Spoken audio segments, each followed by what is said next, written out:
ఒకప్పుడు ఒక రాజు నివసించాడు. అతనికి 4 భార్యలు ఉన్నారు. ఒకరోజు రాజు తీవ్ర అనారోగ్యానికి గురయ్యాడు మరియు మరణశయ్యపై మరణానంతరం వెళ్ళడానికి భయపడ్డాడు. గడ్డి మైదానం అతను తన 4వ భార్యను పిలిచాడు. తాను ఎక్కువగా ప్రేమించే వ్యక్తి ఆమె కోసం చాలా ఖరీదైన బహుమతులు కొన్నాడు. వజ్రాలు, బంగారం మరియు అందమైన బట్టలు. అతను ఆమెను అడిగాడు, నాతో పాటు చనిపోతావా మరియు నాతో మరణానంతర జీవితానికి రండి. 4వ భార్య పూర్తిగా నిరాకరించింది. తాను అలా చేయలేనని చెప్పి వెళ్ళిపోయింది. అక్కడి నుండి దూరంగా వెళ్ళాడు. రాజు తన 3వ భార్యను కూడా ప్రేమించాడు మరియు ఆమె అందం పట్ల చాలా గర్వపడ్డాడు. అతను తన 3వ భార్యను పిలిచాడు మరియు అదే ప్రశ్న అడిగాడు, నాతో మరణానంతర జీవితానికి వస్తావా? 3వ భార్య ఇలా సమాధానం ఇచ్చింది, ఆమె తన జీవితాన్ని చాలా ప్రేమించింది కాబట్టి ఆమె అతనితో వెళ్ళలేను మరియు అది కూడా ఆమె మళ్ళీ వివాహం చేసుకుంటుంది. అతని మరణం తర్వాత 2వ భార్య అతని జనన సమయంలో ఎల్లప్పుడూ అతనికి అండగా ఉంటుంది కాబట్టి అతను తన 2వ భార్యను పిలిచాడు మరియు ఆమెను అదే ప్రశ్న అడిగాడు. 2వ భార్య క్షమాపణ చెబుతూ అతనికి సహాయం చేయలేనని, ఈసారి కానీ అతని అంత్యక్రియలకు ఏర్పాట్లు చేస్తాను మరియు అతని దహన సంస్కారాలకు అక్కడే ఉంటాను అప్పుడే అని పిలిచే స్వరం వచ్చింది.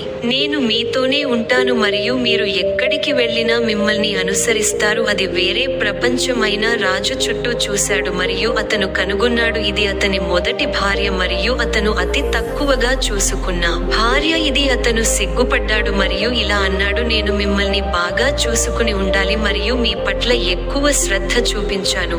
నేను ఎప్పుడు బతికి ఉన్నాను. ఇప్పుడు మనం ఈ కథలోకి లోతుగా వెళితే మన 4వ భార్య మన శరీరం. మనం దానిని మంచి దుస్తులతో అలంకరించడానికి ఇష్టపడతాము, అందమైన జుట్టు, మంచి ఆభరణాలు. కానీ మరణం తర్వాత మన శరీరం ఇక్కడే ఉంటుంది మరియు దానిని మనతో తీసుకెళ్లలేము. పునర్జన్మలో మా 3వ భార్య మన ఆస్తి. మనం చాలా సమయం సేకరించడానికి గడుపుతాము, కార్లలాగా, ఇంటి ఆభరణాలు, ఫర్నిచర్ మొదలైనవి. కానీ చివరికి ఇవన్నీ ఇక్కడే మిగిలిపోతాయి మరియు వీటిలో ఏవీ 2 గంటలు మనతో వెళ్ళవు. జీవితంలో వాస్తవానికి ఇది ఇతరులకు ఇవ్వబడుతుంది మరియు వారిలో విభజించబడుతుంది. 3వ భార్య పునర్వివాహంలాగా 2వ భార్య మన స్నేహితురాలు మరియు వారిని విశ్వసించే కుటుంబం. వారు ఎల్లప్పుడూ ఉంటారు మనం అవసరమైన సమయంలో, కానీ వారు వెళ్ళగలిగినంత దూరం మన అంత్యక్రియలకు వెళ్ళాలి. మన మొదటి భార్య మన కర్మ. మనం చేసే మంచి లేదా చెడు కర్మ ఏదైనా మనం చేసేది జీవితంలో మన జీవితం తర్వాత కూడా మనతోనే ఉంటుంది. మన ప్రస్తుత జీవితంలో మనం మంచి పనులు చేస్తేనే మనకు ఆనందం మరియు శాంతి లభిస్తుంది మన పునర్జన్మలో, మరియు మనం చెడు పనులు చేస్తే అప్పుడు మన మనస్సుపై ఒక గుర్తును వదిలివేస్తాము. మనం మన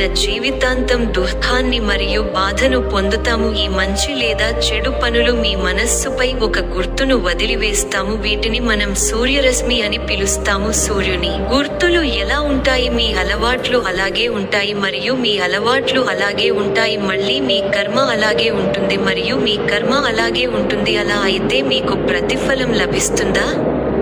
కాబట్టి మీరు సంతోషంగా ఉండాలనుకుంటే మీ ప్రస్తుత జీవితంలో మరియు మరణానంతర జీవితంలో అప్పుడు మీరు మంచి పనులు చేయాలి మరియు మంచి మీ ప్రస్తుత జీవితంలో పనులు చేయాలి. ఎందుకంటే మరణం తరువాత మీ కర్మలు మాత్రమే మీతో పాటు వస్తాయి. మీరు